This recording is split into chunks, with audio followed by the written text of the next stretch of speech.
ఇజ్రాయెల్పై Islamic దేశాలు ప్రతీకారం తీర్చుకోబోతున్నాయా? ఇప్పటివరకు ఎడమొహం పెడమొహంగా ఉన్న అరబ్ ముస్లిం కంట్రీస్ అన్ని ఏకం కాబోతున్నాయా? ప్రస్తుతం కొన్ని పరిణామాలు అవునని అనిపిస్తున్నాయి. ఖతార్లో 57 ముస్లిం దేశాలు సమావేశమయ్యారు. అరబ్ ఇస్లామిక్ సమ్మిట్ పేరిట ఈ మీటింగ్ జరిగింది. ఖతార్పై ఇజ్రాయెల్ దాడులతో సీన్ మారింది. ఉమ్మడి సైన్యాన్ని ఏర్పాటు చేసే ఆలోచనలో ఇస్లామిక్ దేశాలున్నాయి. నాటో తరహా సైనిక కూటమి ఏర్పాటు చేసే ప్రయత్నాలు జరుగుతున్నట్టుగా వార్తలు వస్తున్నాయి. మొదట సభ్య దేశాల విదేశాంగ మంత్రుల సమావేశం జరగబోతోంది. ఆ తర్వాత అరబ్ దేశాల ఇస్లామిక్ నేతల మీటింగ్ కూడా జరగబోతుంది.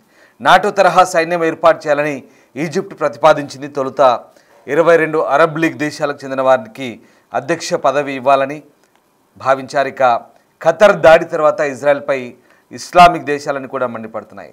గల్ఫ్ కోఆపరేటివ్ కౌన్సిల్ పేరుతో జీసీసీ మీటింగ్ జరిగింది. నెతన్యాహును శిక్షించాల్సిన టైం వచ్చిందంటూ అరబ్ దేశాలు మండిపడుతున్నాయి. ఏ ఒక్క ముస్లిం దేశంపై దాడి చేసినా సమిష్టిగా సమాధానం చెప్తామంటూ వార్నింగ్ ఇస్తున్న పరిస్థితి కనబడుతోంది.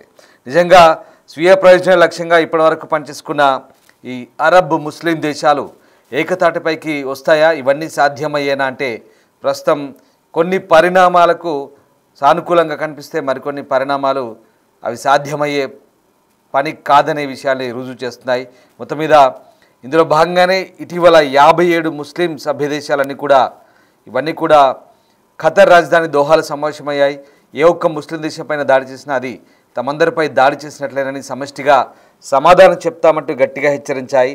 ఉమ్మడి రక్షణ కోసం అరబ్ నాటోను మరోసారి తెరపైకి తీసుకొచ్చాయి. అయితే అసలు ఇది ఆచరణ సాధ్యమేనా అనేది మాత్రం పెద్ద చర్చ. ఎందుకంటే నాటో తరహా భద్రతను ఏర్పాటు చేసుకోవాలన్నది ఇప్పటి ఆలోచన కాదు.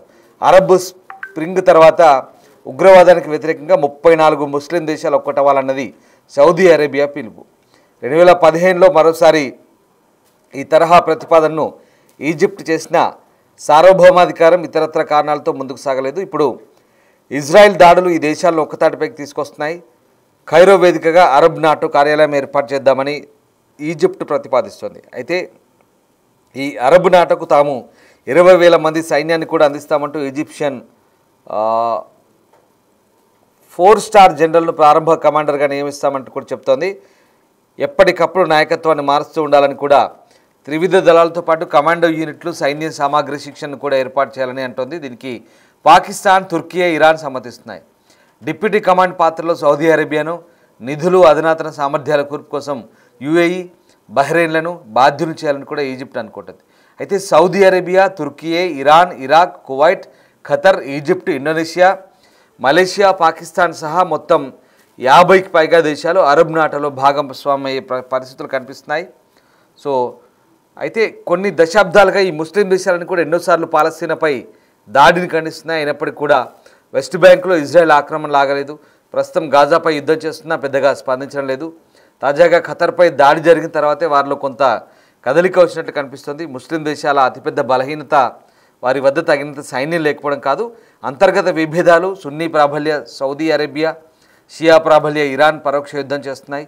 పలస్తీనాను కలిసికట్టుగా పరిష్కరించాల్సిన సమస్య కాకుండా వేరు తెచ్చిపెట్టే ఒక ట్రోఫీగా చూస్తున్నాయి, పేరు తెచ్చిపెట్టే ట్రోఫీగా చూస్తున్నాయి.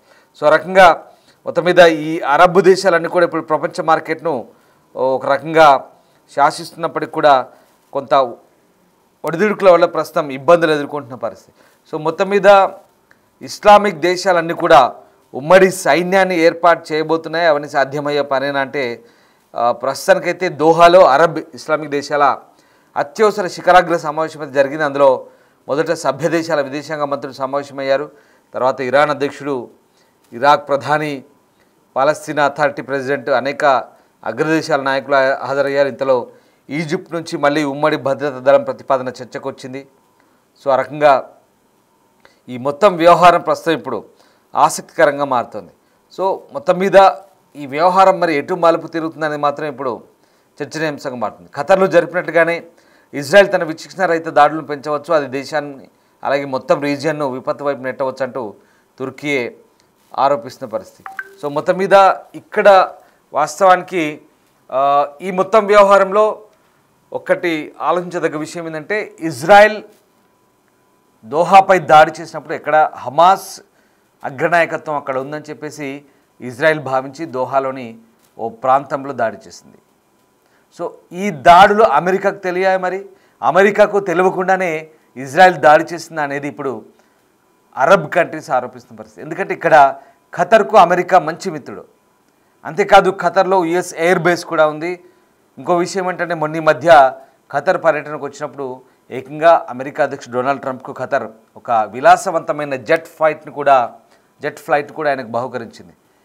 ఇంతటి విలువ స్నేహాన్ని ఇస్తున్న ఖతర్కు తిరిగి అమెరికా ద్వంద్వ వైఖరి ఇక్కడ నచ్చని పరిస్థితి. ఎందుకంటే అమెరికాకు తెలియకుండానే ఇజ్రాయెల్ దాడి చేసిందా? గతంలో ఇజ్రాయెల్ అమెరికా కలిసే ఉమ్మడిగా దాడులు చేశాయి. ఉమ్మడిగా ఆ ప్రాంతాల నుంచి అవన్నీ కూడా మోహరించి అక్కడ ఇరాన్పై దాడులు చేశాయి మొన్న మధ్య. సో ఆ రకంగా ఇప్పుడు ఈ దాడి అమెరికాకు తెలియకుండా ఉంటుందా అనేది అరబ్ దేశాలు మండిపడుతున్న పరిస్థితి.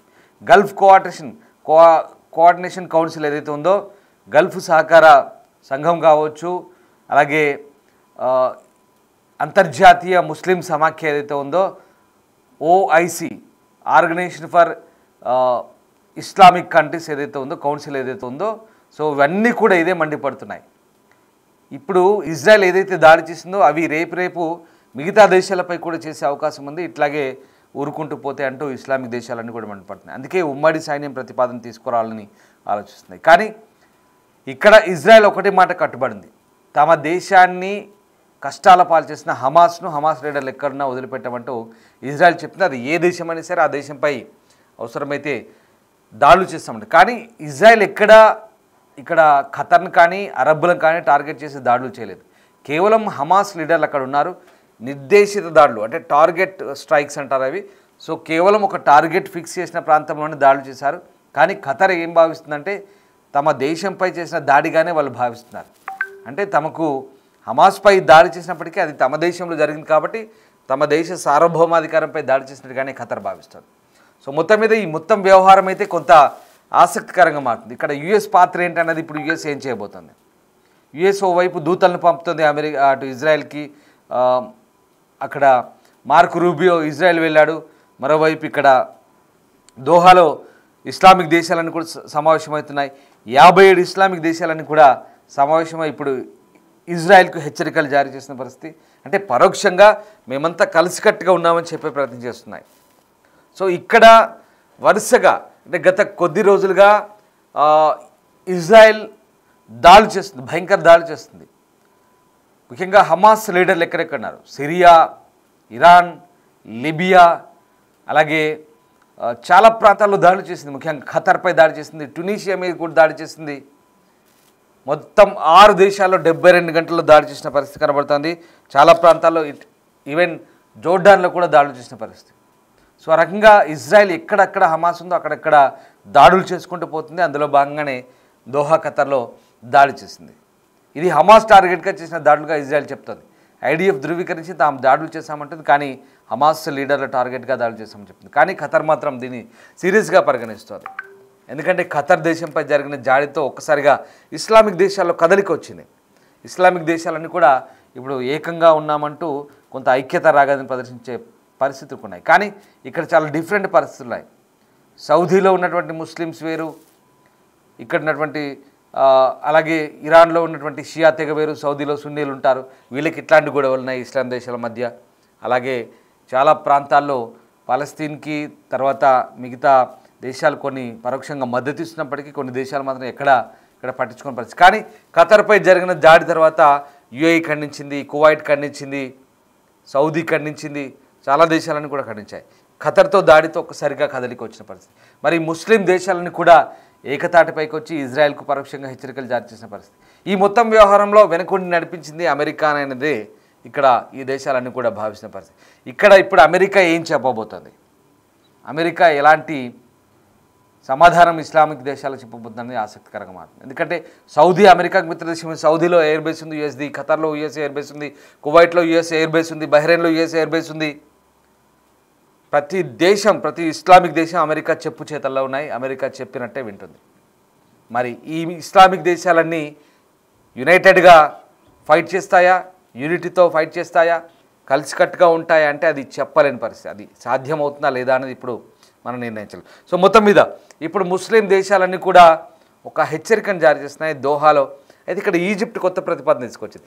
నాటో తరహాలో ఎక్కడైతే నాటో తరహా యూరోపియన్ దేశాలు ఉమ్మడి సైన్యాన్ని ఏర్పాటు చేసుకున్నాయో, సో నార్థర్న్ అట్లాంటిక్ ట్రీటీ అని ఆర్గనైజేషన్ ఉందో, సో ఆ తరహాలోనే ఇస్లామిక్ నాటో ఏర్పాటు చేసుకుందాం, అరబ్ నాటో ఏర్పాటు చేసుకుందాం అంటూ గల్ఫ్ కంట్రీస్ అని కూడా ప్రతిపాదిస్తున్నాయి. ఇందులో మళ్ళీ వేరు, ముస్లిం దేశాలు వేరు, అరబ్ దేశాలు వేరు. ఇక్కడ పాకిస్తాన్, తుర్కీ లాంటి దేశాలు కూడా ఇక్కడ కొంచెం పాకిస్తాన్ లాంటి చిన్న చిన్న దేశాలు ఇప్పుడు ఒక రకంగా సంకలు గుద్దుకుంటున్నాయి. ఇట్లాంటి దేశాలన్నీ ఒకటైనప్పుడు ఇంకా వాళ్ళు అందులో చేరిపోతే వీళ్ళు ఎన్ని దురాగతాలు చేసినా మేము కూడా ఏ ఆట అయినా ఆడొచ్చు. అంటే వీళ్ళ కాన్సెప్ట్ ఏముంటుందంటే ముస్లిం దేశాలన్నీ కూడా ఏకమైతే ఏ ఒక్క ముస్లిం మీద దాడి చేసినా అందరి మీద దాడి చేసినట్టుగా భావించి ఇంకా అంతా ఒకటై అటాక్ చేయాలనేది ఒక ప్లాన్. సో ఇస్లామిక్ బ్రదర్హుడ్ పేరుతో ఇప్పటికే మనమంతా ఏకం అవ్వాలంటూ పాకిస్తాన్, తుర్కీ ఇట్లాంటి దేశాలన్నీ కూడా కొన్ని ప్రతిపాదనలు తీసుకొచ్చాయి. పాకిస్తాన్ పార్లమెంట్లో ఏకంగా ఈ ప్రతిపాదనలు కూడా చేశారు, తుర్కీ వైపు మద్దతు తెలుపుతూ.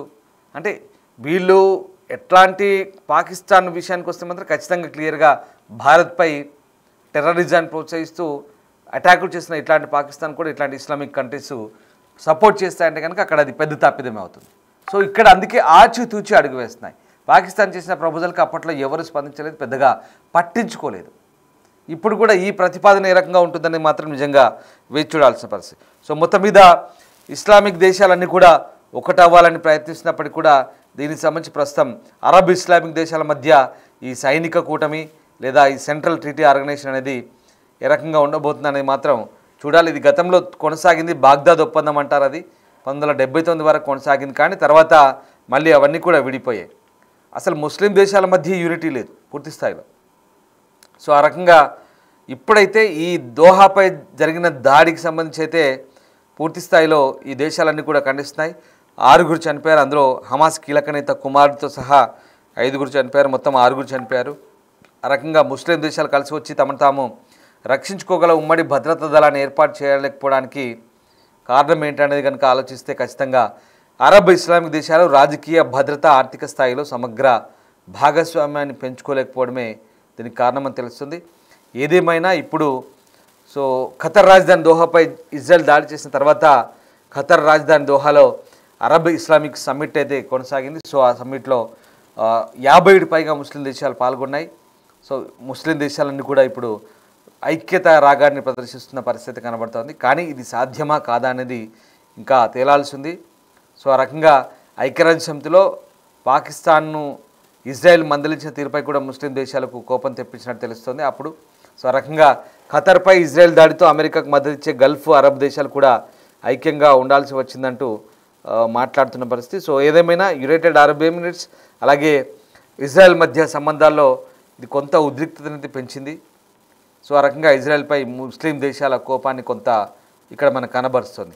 సో ఆ రకంగా ఇస్లామిక్ కోఆపరేషన్ IOC సభ్యులను ఒకచోట కొంత చేర్చిన పరిస్థితి అయితే కనబడుతుంది ఇప్పటికైతే. సో చూడాలి ఇంకా ఏ రకమైనటువంటి పరిస్థితి ఉంటుంది. మరోవైపు అటు నెతన్యాహు ఎక్కడ తగ్గట్లేదు, ఖచ్చితంగా శత్రువుల్ని వదలమంటున్నాడు బెంజమిన్ నెతన్యాహు. శత్రువు ఎక్కడున్నా దాక్కున్న వారిపై దాడి చేస్తామంటున్నాడు. ఖతర్ ప్రభుత్వానికి కూడా ఆయన హెచ్చరికలు జారీ చేశారు. హమాస్ నాయకులను వారి దేశం నుంచి బయటకు తీసుకురావాలని లేదా వారిని న్యాయంగా తమ ముందు నిలబెట్టాలంటున్నారు. ఖతరాలు చేయకపోతే తామే వారిని శిక్షిస్తామంటున్నారు. దాదాపు 2 ఏళ్లుగా జరుగుతున్న గాజా యుద్ధాన్ని ఖతర్ ఒక పక్క ముగించడానికి ప్రయత్నిస్తుంటే ఇజ్రాయెల్ మాత్రం శాంతి అవకాశాలను దెబ్బతీస్తున్నట్టు దోహా ఆరోపిస్తోంది. సో ఏదేమైనా ఈ మొత్తం వ్యవహారంలో ఇజ్రాయెల్ దాడిపై అమెరికా అధ్యక్షుడు డొనాల్డ్ ట్రంప్ అసంతృప్తి వ్యక్తం చేసినట్టుగానే కనబడుతోంది. ఈ దాడి ఇజ్రాయెల్ అమెరికా లక్ష్యాలను ముందుకు తీసుకెళ్లలేదంటూ అంటున్నారు. ఖతర్ శాంతిని నెలకొల్పడానికి ప్రయత్నిస్తున్న మిత్రదేశంగా ట్రంప్ చెప్తున్నాడు. అలాగే హమాస్ను నిర్మూలించడం మెచ్చుకుంటూనే ఖతర్లో నివసిస్తున్న హమాస్ నాయకులను తొలగించడంలో గాజాలో ఇప్పటికీ ఖైదు చేసిన బందీలను విడుదల చేయడానికి ఉన్న ప్రధాన అడ్డంకి తొలగిపోతుందంటూ నెతన్యాహు చెప్తున్నారు. సో ఏదేమైనా వెరీ క్లియర్, ఇక్కడ ముస్లిం దేశాలు ఎవరిన్ని హెచ్చరికలు చేసినా Benjamin Netanyahu Israel prime minister ఒకటి చెప్తున్నాడు, హమాస్ లీడర్లు ఎక్కడున్నా సరే, అంటే ఇజ్రాయెల్పై దాడి చేసి వాళ్ళని బందీలుగా పెట్టుకొని 1200 మంది ఇజ్రాయేలీలను పొట్టన పెట్టుకొని తొలగి యుద్ధాన్ని ప్రారంభించిందే హమాస్ నాయకులు. తర్వాత గాజాలో ఎంతమంది చనిపోయారు? దాదాపు 45,000 మంది పైగా చనిపోయారు. అనధికారికంగా 60,000 మంది చనిపోయారని చెప్తున్నారు. ఇది యుద్ధం ప్రారంభమైన తర్వాత. కానీ దానికి ముందు ఆజ్యం పోచింది హమాస్ నాయకులు కదా. ఇప్పటికి కూడా బందీలుగా పెట్టుకొని ఉన్నారు. ఇప్పటికి కూడా ఇజ్రాయెల్ వాళ్ళని బందీలుగా పెట్టుకొని ఈ దురాఘాతాలను చేసి పోయి ఖతర్లో మంచిగా విలాసవంతంగా ఉంటున్నారు ఆ దుర్మార్గులు. మరి ఖతర్ దేశం వాళ్ళని అప్పగించాలి కదా. అందుకే ఇజ్రాయెల్ హెచ్చరికలు జారీ చేస్తుంది. ఎక్కడున్నా సరే ఏ కలుగులో దాక్కున్నా సరే వాళ్ళని మట్టు పెడతామంటుంది. సో ఖతర్ వాళ్ళకి ఆశ్రయం కల్పిస్తే అవసరమైతే ఖతర్ను కూడా హెచ్చరిస్తుంది ఇజ్రాయెల్. సో ఇక్కడ నిజంగా ఇజ్రాయెల్ దేశభక్తిని మెచ్చుకోక తప్పని పరిస్థితి. అది ఖతర్ కానీ ఇంకే దేశమైనా సరే ఖచ్చితంగా అవసరమైతే మిమ్మల్ని టార్గెట్ చేస్తాం, వాళ్ళని మాకు అప్పగించండి న్యాయంగా, లేదంటే మేమే వాళ్ళని శిక్షిస్తామంటుంది. ఇది పరిస్థితి. సో ఇక్కడ అమెరికా ఇంకా ఎలాంటి జోక్యం చేసుకుంటుంది, ఏం చెప్పబోతుందని చూడాల్సింది. ఇంకా ఎలాంటి పర్యవసానాలు ఉంటాయి. మరి ఇస్లామిక్ దేశాలన్నీ చేస్తున్న గర్జనతో ఇజ్రాయెల్ ఎక్కడా భయపడట్లేదు. ఇజ్రాయెల్ టార్గెట్ ఒక్కటే హమాస్, అరబ్బులో ముస్లిమ్సో కాదు, హమాస్ టార్గెట్. తమ దేశాన్ని ఇబ్బందుల పాలు చేసిన హమాస్ను టార్గెట్ చేస్తామంటుంది. ఇది ఒక న్యాయసూత్రంగా ఇజ్రాయెల్ చెప్తుంది. చూడాలి. ఖతర్ మరి ఇక్కడ ద్వంద్వ వైఖరి కనిపిస్తుంది. ఖతర్ హమాస్ నాయకుల్ని దోహాలో పెంచి పోషించుకుంటూ తమపై దాడి చేయొద్దంటే ఖతర్లో స్కెచ్లు వేసుకుంటూ ఇజ్రాయెల్పై రకరకాల ప్లానింగ్ చేస్తున్న మరి హమాస్ నాయకులను ఏమనాలి? ఖతర్లో హమాస్ నాయకులకు ఆశ్రయం కల్పిస్తున్న ఈ దోహాని ఖతర్ని ఏమనాలి? సో ఈ రకంగా ప్రస్తుతానికి చర్చ జరుగుతుంది. కానీ శాంతి ప్రతిపాదనలకు సహకరిస్తామంటూ దోహా ఖతర్ చెప్తోంది అటు. కానీ ఇజ్రాయెలే వీటిని ఈ అవకాశాలను దెబ్బతీస్తున్నట్టు చెప్తుంది.